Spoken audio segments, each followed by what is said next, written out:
Hello, welcome back to episode 3 of my mental illness story. My name's Tanner Hines. I am a audio engineer and stand-up comedian based out of Cincinnati, Ohio.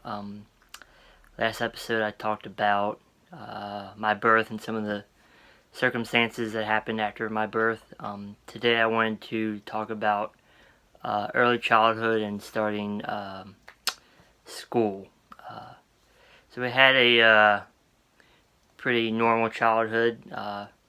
Me, my twin sister, and two older brothers grew up, relatively happy. We never really wanted for much growing up. We were lucky enough to have parents who not only loved each other, but were also able to provide our basic needs and most of our desires. If we really wanted something growing up, we knew all we had to do was ask, and usually our parents could take care of it for us. So looking back on that now, we were very lucky to have that comfort growing up and still have it today. Like I said, I have a twin sister, and as much as I love my two older brothers, me and my twin sister were especially tight.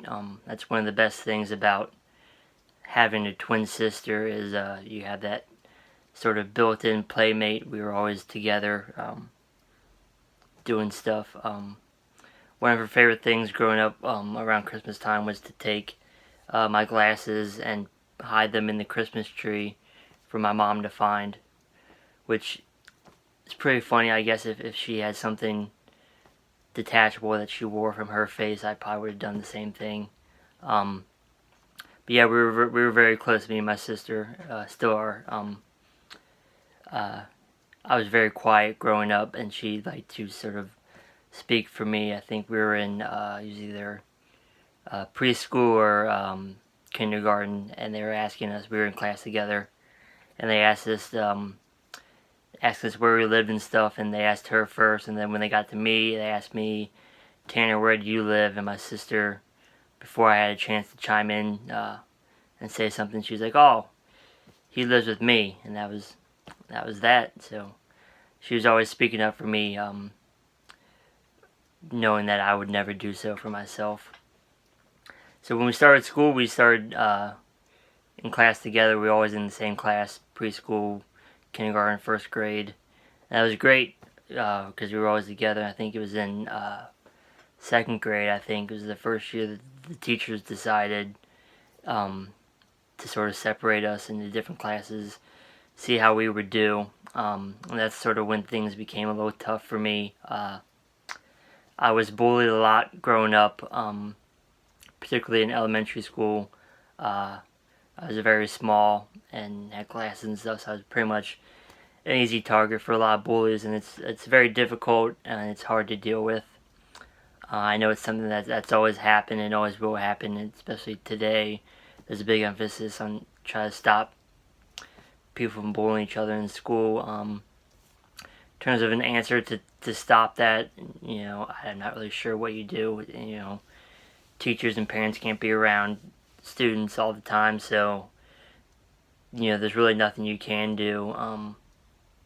Just sort of have to deal with it. I know that's not what people want to hear, but that's the way I look at it. It's funny because some of the people that bullied me when I was little, I actually became friends with later on in middle school and high school. So that's, to be able to look back on that now and to say that it's pretty cool. So, things typically tend to work out, I guess. So as much as the other students gave me sort of a hard time growing up, there's also, some teachers who made things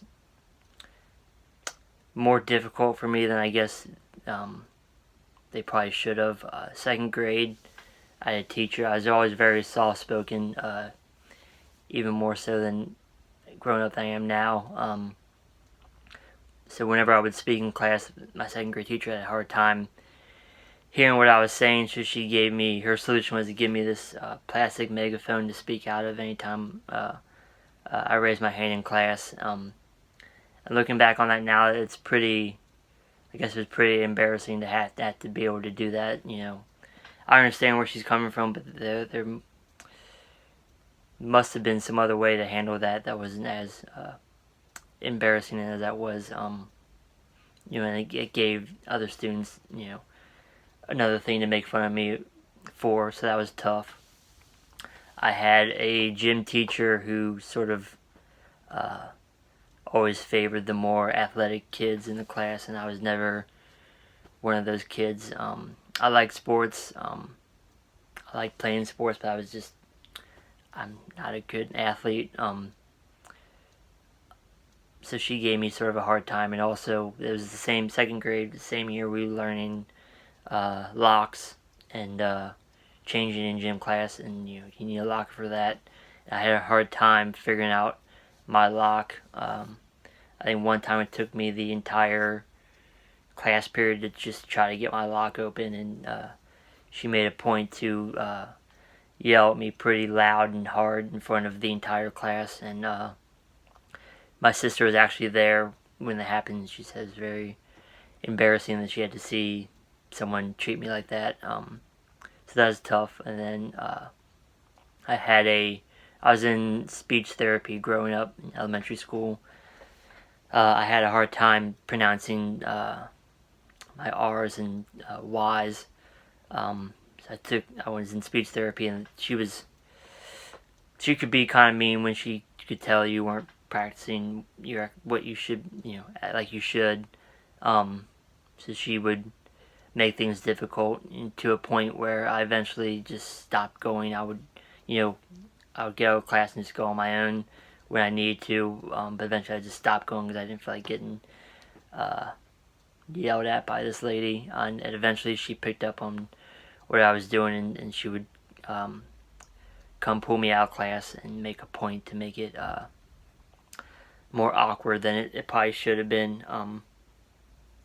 And that's, again, just one more thing that separates you and makes you different from other people. And young kids can sort of take advantage of that and use that against you. So it was hard. I think it's a very tough period for most people. And it was especially hard for me.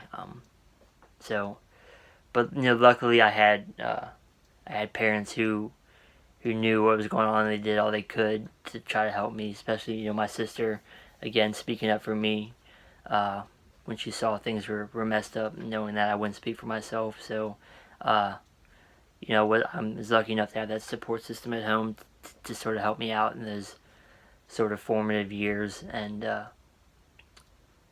even though things were difficult for me, both socially and academically, I wasn't always the best student then.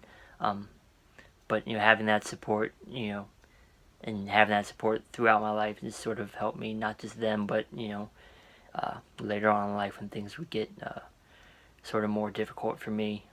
But I think that's all I want to talk about today to you guys. Again, thanks for listening this time, and always encourage you to like the video, give it a thumbs up if you enjoyed it. Also, be sure to subscribe.